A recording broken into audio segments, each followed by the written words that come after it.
नमस्कार दोस्तों, आज हम आपको लेकर चलेंगे भारतीय इतिहास के एक ऐसे महान योद्धा के जीवन पर, जिनका नाम सुनते ही वीरता, साहस और देशभक्ति की तस्वीरें हमारे सामने आ जाती हैं। जी हाँ, हम बात कर रहे हैं हमारे देश के अमर नायक महाराणा प्रताप की। उनकी पूरी जिंदगी संघर्ष, बलिदान और गौरव से भरी हुई थी। आइए इस वीडियो के माध्यम से हम जाने महाराणा प्रताप के संघर्षों, उनकी वीरता और उनके अद्वितीय योगदान के बारे में। उनकी पूरी कहानी में छिपी है साहस, निष्ठा और अपने कर्तव्यों के प्रति अडिग समर्पण की अनगिनत गाथाएं। तो चलिए इस प्रेरणादायक यात्रा की शुरुआत करते हैं। तो चलिए शुरू करते हैं पार्ट 3। जब एक बालक संघर्षों की आग में तपता है तो वह साधारण नहीं रहता, वह इतिहास रचने वाला बनता है। महाराणा प्रताप अब किशोरावस्था से युवावस्था में प्रवेश कर चुके थे। उनका व्यक्तित्व उस तलवार की तरह था जो चमक भी रही थी और धार भी पकड़ चुकी थी। आइए जानते हैं उस अद्भुत व्यक्तित्व की कहानी जो भारत के स्वतंत्रता संग्राम का पहला अध्याय बना। प्रताप जब युवावस्था में पहुंचे तो उनका कद लगभग 7 फीट था। उनकी भुजाएं इतनी मजबूत थी कि वे एक साथ 2 भाले चला सकते थे। कहते हैं कि प्रताप 80 किलो की तलवार, 80 किलो का कवच और 30 किलो की ढाल पहनकर युद्ध करते थे। उनकी ताकत, फुर्ती और संयम देखकर शत्रु भी भयभीत हो जाते थे। परंतु प्रताप की असली शक्ति उनका आत्मबल और संकल्प था। नेतृत्व गुण प्रताप का स्वभाव जन्मजात नेता जैसा था। उनके नेतृत्व के कुछ विशेष गुण थे। 1. अनुशासन प्रियता। प्रताप स्वयं अत्यंत अनुशासित थे। वे सूरज के निकलने से पहले ही युद्ध अभ्यास शुरू कर देते थे। उन्होंने अपनी सेना में भी कड़ा अनुशासन लागू किया था। किसी भी सैनिक को अनुशासनहीनता के लिए क्षमा नहीं मिलती थी। 2. समानता का भाव। प्रताप राजा और सैनिक में भेद नहीं करते थे। युद्ध के मैदान में वे अपने सैनिकों के साथ भोजन करते, सोते और लड़ते थे। उनके इस व्यवहार ने उनके सैनिकों में अदम्य निष्ठा और प्रेम पैदा कर दिया था। 3. आदर्श नेतृत्व। प्रताप केवल आदेश देने वाला राजा नहीं था, वह स्वयं सबसे आगे खड़ा होकर लड़ता था। उनके लिए राजा होना मतलब था सेवक बनना, त्याग करना और सबसे पहले बलिदान देना। प्रताप ने राजसी ऐश्वर्य छोड़कर संघर्षमय जीवन को चुना। जब अन्य राजघराने मुगलों से संधि कर आराम का जीवन जी रहे थे, प्रताप ने जंगलों, पहाड़ों और गुफाओं को अपना घर बनाया। उनका भोजन जंगली फल और मोटे अनाज का होता था। कई बार उन्हें भूखे पेट रात बितानी पड़ती थी, लेकिन उनके चेहरे पर कभी शिकन नहीं आती थी। उनकी पत्नी और बच्चों ने भी उनके साथ यही कठिन जीवन जिया। प्रताप ने एक बार कहा था, मैं मेवाड़ की माटी को गुलामी के कलंक से मुक्त करके रहूंगा, चाहे मुझे अपनी देह की अंतिम बूंद भी क्यों न देनी पड़े। उनका यह संकल्प केवल शब्दों का खेल नहीं था, यह उनकी जीवन शैली का अंग बन चुका था। अकबर जानता था कि प्रताप जैसा वीर अगर झुक जाए तो पूरा राजस्थान उसके अधीन हो जाएगा। अकबर ने अनेक दूत भेजे, जिनमें प्रसिद्ध कवि और दूत मानसिंह भी शामिल थे। उन्होंने प्रताप को समझाने की कोशिश की, स्वीकार कर लीजिए बादशाहत की अधीनता, आपको ऊंचा दर्जा मिलेगा, जागीरें मिलेंगी, सम्मान मिलेगा। पर प्रताप का उत्तर सदा एक ही था, मेवाड़ स्वतंत्र जन्मा है, स्वतंत्र जिएगा और स्वतंत्र ही मरेगा। प्रताप ने न तो अकबर के प्रस्तावों को स्वीकार किया, न ही उसके दबाव में आए। यहाँ तक कि जब मानसिंह उनके पास आए तो प्रताप ने भोज तक का अपमान कर दिया। उन्हें भोज में बुलाया तो सही, पर स्वयं वहां उपस्थित नहीं हुए। यह प्रताप का यह स्पष्ट संदेश था, स्वाभिमान की रक्षा के लिए शिष्टाचार भी बलिदान किया जा सकता है। प्रताप के जीवन में चेतक का स्थान अद्वितीय था। चेतक न केवल एक घोड़ा था, वह प्रताप का मित्र, साथी और युद्धभूमि में उनका परछाई था। चेतक की गति इतनी तेज थी कि वह एक ही छलांग में नालों और खाइयों को पार कर जाता था। कहते हैं, चेतक भी प्रताप के स्वाभिमान का प्रतीक बन चुका था। प्रताप गुरिल्ला युद्ध के उस्ताद थे। वे जंगलों, पहाड़ियों, संकरी घाटियों का उपयोग करके भारी मुगल सेनाओं को थकाते और हराते थे। उनकी रणनीति थी सीधे युद्ध से बचना, शत्रु की आपूर्ति काटना, छापामार हमले करना, शत्रु की थकावट का लाभ उठाना। इस रणनीति ने मुगलों को कई बार धूल चटाई।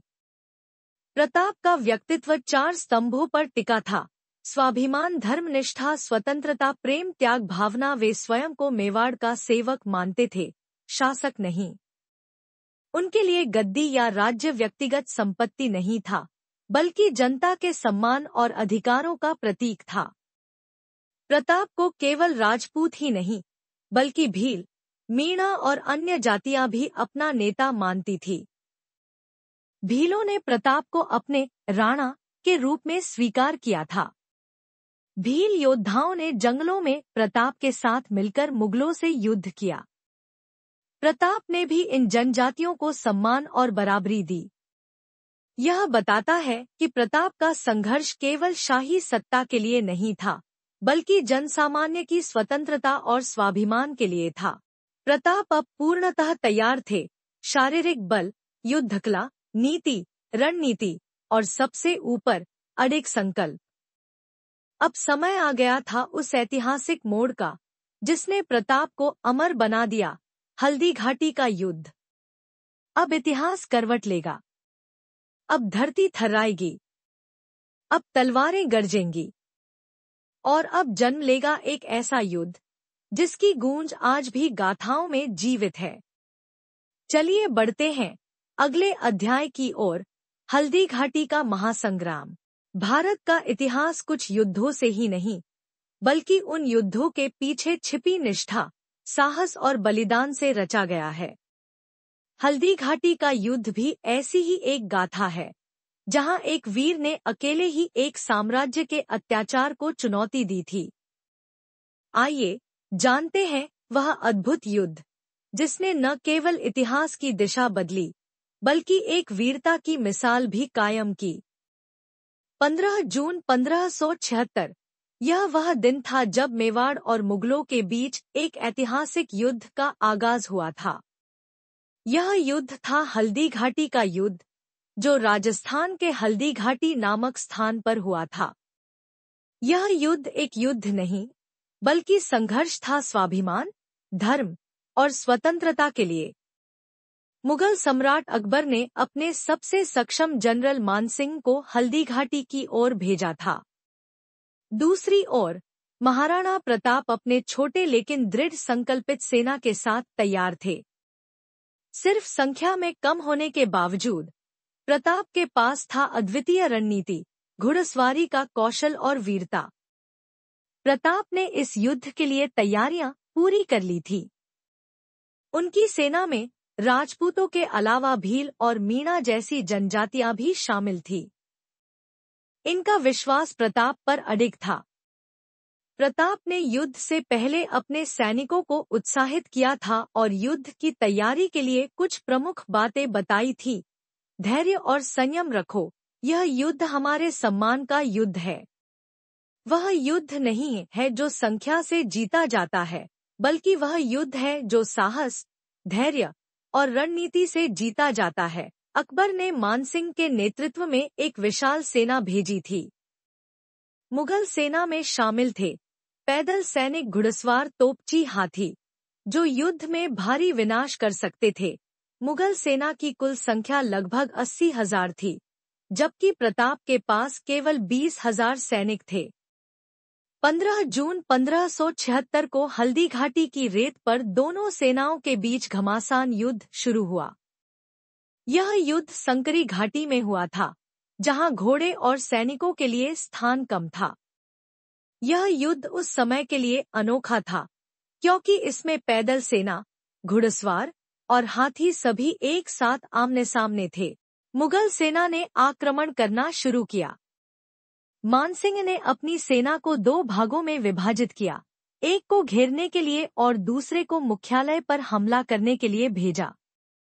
मुगल हाथी और तोपों का उपयोग कर रहे थे, जिनसे राजपूत सेना को नुकसान पहुंच रहा था। प्रताप ने अपनी सेना को एक रक्षात्मक स्थिति में रखते हुए भील सैनिकों को युद्ध में विशेष रूप से लगाया। भील योद्धा अपने ज्ञान और निडरता के कारण मुश्किल स्थानों पर भी मुगलों को असहज कर रहे थे। प्रताप ने युद्ध के दौरान खुद को सबसे आगे रखा। वह अपने घोड़े चेतक पर सवार होकर मैदान में लड़ा। चेतक ने युद्ध में अद्भुत साहस दिखाया। वह घायल होने के बावजूद भी प्रताप को बचाने के लिए दौड़ता रहा। यह वह समय था जब प्रताप का वीरता का आदर्श जीवित हुआ। प्रताप ने अपनी तलवार से कई मुगली सैनिकों को ढेर किया और अपनी सेना का मनोबल ऊंचा रखा। युद्ध के दौरान एक निर्णायक पल आया। प्रताप की सेना थकने लगी थी और मुगलों के हाथी युद्ध में भारी विनाश कर रहे थे। इसी समय मानसिंह ने प्रताप को चुनौती दी और दोनों सेनाओं के बीच एक अद्भुत युद्ध हुआ। मानसिंह के हाथी और प्रताप के घोड़े चेतक के बीच भीषण युद्ध हुआ, लेकिन प्रताप ने धैर्य और साहस से अपनी रणनीति को अंजाम दिया। युद्ध के सबसे कड़े समय में प्रताप का प्रिय घोड़ा चेतक घायल हो गया, लेकिन फिर भी चेतक ने प्रताप को युद्धभूमि से सुरक्षित स्थान तक पहुंचाया।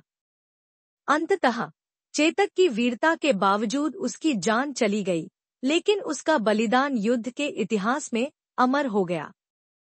प्रताप ने चेतक की मृत्यु के बाद उसका सम्मान किया और उसकी याद में यह कहा, चेतक, तुम मेरे लिए केवल घोड़ा नहीं, एक सच्चे साथी थे। तुम्हारा बलिदान कभी नहीं भूलूंगा। यह पल पूरी मेवाड़ के लिए एक ऐतिहासिक घटना बन गया। हल्दी घाटी का युद्ध सार्वभौमिक जीत नहीं था, लेकिन यह प्रताप की वीरता का प्रतीक बन गया। प्रताप ने युद्ध में हार मानी, लेकिन उन्होंने अपनी स्वतंत्रता को कभी नहीं छोड़ा। युद्ध के बाद प्रताप जंगलों और पहाड़ियों में छिपे रहे, लेकिन उन्होंने कभी हार नहीं मानी। वह पुनः एकजुट हुए और अपनी युद्ध नीति में सुधार किया। उन्होंने अकबर के साम्राज्य के सामने कड़ा विरोध बनाए रखा। आज के इस वीडियो में हमने महाराणा प्रताप की जीवन यात्रा के हर पहलू को विस्तार से जाना। उनकी वीरता, उनके संघर्ष और उनके बलिदान ने न केवल मेवाड़ को सम्मान दिया, बल्कि पूरी भारतीय भूमि को स्वतंत्रता और सम्मान के लिए प्रेरित किया। महाराणा प्रताप का जीवन हमें यह सिखाता है कि संघर्षों से कभी डरना नहीं चाहिए और अपने देश, धर्म और संस्कृति के लिए आखिरी दम तक लड़ते रहना चाहिए। उनकी वीरता और उनके कृतित्व को कभी नहीं भुलाया जा सकता। महाराणा प्रताप की गाथा आज भी हमें प्रेरित करती है और उनका नाम भारतीय इतिहास में हमेशा अमर रहेगा। उन्हें नमन। अगर आपको यह वीडियो पसंद आया हो तो कृपया इसे लाइक करें और हमारे चैनल को सब्सक्राइब करना न भूलें, ताकि ऐसी ही प्रेरणादायक और ऐतिहासिक कहानियां आप तक पहुंचती रहें। आपके सुझाव और सवाल हमसे जरूर साझा करें। हम आपके विचारों का स्वागत करते हैं। धन्यवाद।